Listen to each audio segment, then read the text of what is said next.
चलिए आज फिर हमारा ये वीडियो 12वीं कक्षा के जीव विज्ञान से है।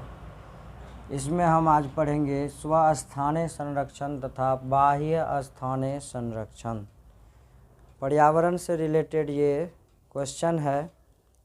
जैव विविधता एवं संरक्षण चैप्टर का नाम है।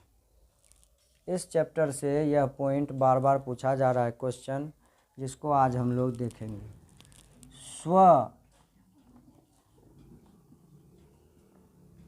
स्थानीय संरक्षण। स्वस्थानीय संरक्षण, स्व मन क्या? अपने, स्थानीय मन स्थान पर उसका संरक्षण करना। सबसे पहले हम लोग जानेंगे कि संरक्षण क्या है, संरक्षण की ज़रूरत क्या है।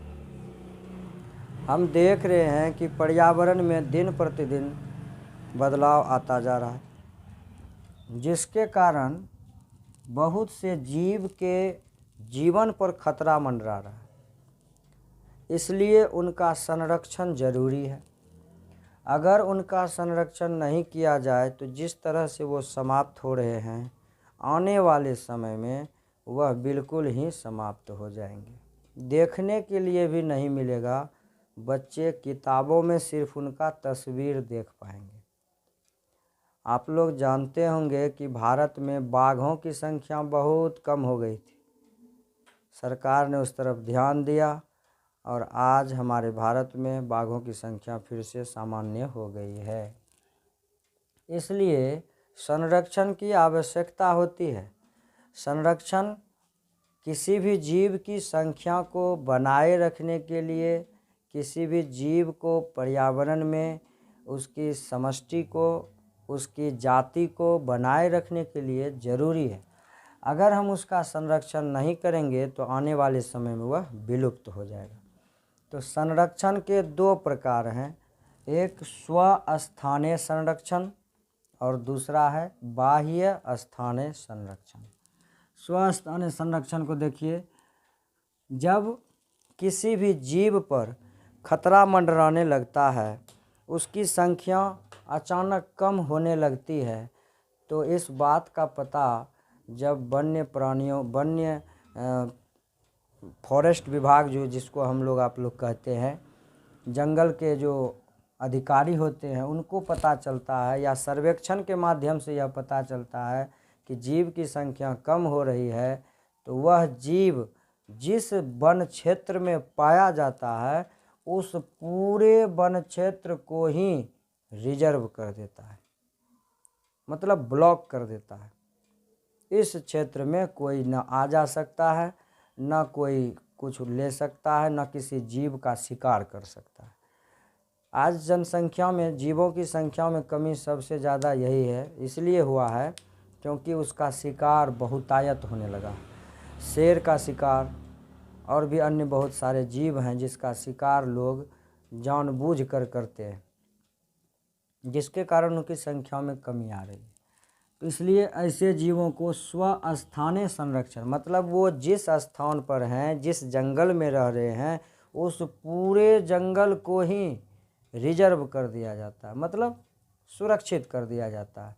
इसमें ना कोई आ सकता है ना जा सकता है, या एक सीमित दायरा कर देता है कि लोग जाए भी और आए भी, लेकिन किसी भी जीव को नुकसान नहीं पहुंचा सकते हैं। आप लोग देखे होंगे जंगल में भ्रमण करने की भी छूट रहती है, लेकिन वो जाली लगा हुआ रहता है, आप सिर्फ देख सकते हैं, किसी भी जानवर का शिकार नहीं कर सकते। तो इसको हम स्वस्थानीय संरक्षण कहेंगे। आराम से समझ सकते हैं, नाम जैसा है वैसा। अगला है बाह्य स्थानीय संरक्षण। बाह्य मन क्या होता है? बाहर। बाह्य का मतलब बाहर। स्थानीय मन, स्थान में संस्कृत का शब्द है स्थानीय। संस्कृत में जैसे होता है ना, 10वां के जो छात्र होंगे या 10वां में जिन्होंने संस्कृत पढ़ा होगा, बालक शब्द रूप बाल के, उसी तरह अधिकरण कारक स्थानीय का चिन्ह यहाँ पर है। बाह्य स्थानीय संरक्षण मतलब बाहर किसी अन्य स्थान पर उस जीव का संरक्षण किया जाता है। शब्द से स्पष्ट है, देखिए शब्द पे ध्यान देंगे तो निश्चित रूप से हम परिभाषा को खुद बना सकते हैं।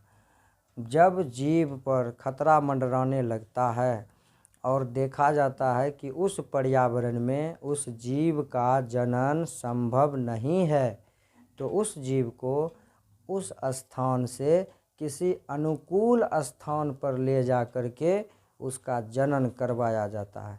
और जनन होने के बाद जब जीव फिर बड़ा हो जाता है, उसके बच्चे फिर विकास कर जाते हैं, तो फिर उसको ला कर के जहाँ था वो जिस स्थान पर जिस जंगल में था वहीं पर ला कर के फिर छोड़ दिया जाता है।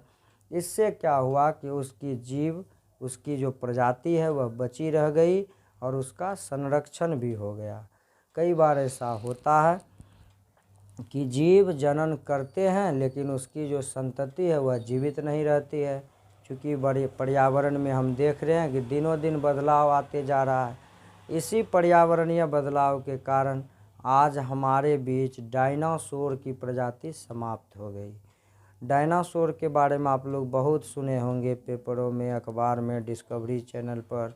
ये डायनासोर बड़े ही खतरनाक प्रजाति थे। कई तरह के डायनासोर की प्रजाति पाई गई है। जैसे में डायनासोर उड़ते थे, मुंह से आग उगलते थे, कुछ डायनासोर की प्रजाति ज़मीन पे चलती थी। कई तरह की प्रजातियां थी, लेकिन आज एक भी प्रजाति जीवित नहीं है, क्योंकि उन्होंने अपने आप को पर्यावरण के अनुसार नहीं ढाल सका, इसलिए वो समाप्त हो गए। तो ऐसे जीव को बचाने के लिए बाह्य स्थानीय संरक्षण की आवश्यकता होती है। जो जीव जनन तो कर सकते हैं लेकिन उसकी संतति जिंदा नहीं रह सकती है, या किसी कारणवश उसकी संतति जीवित न रह पाने में उस वातावरण में सक्षम नहीं है, तो उसको ले जा कर के किसी अनुकूल वातावरण में उसे रखा जाता है। फिर जब वह सामान्य हो जाता है तो उसे पुनः उसके स्थान पर उस जंगल में ला कर के छोड़ दिया जाता है। इसको हम बाह्य स्थानीय संरक्षण कहेंगे। उम्मीद है कि आप लोग स्वस्थानीय और बाह्य स्थानीय संरक्षण समझ गए होंगे। खत्म।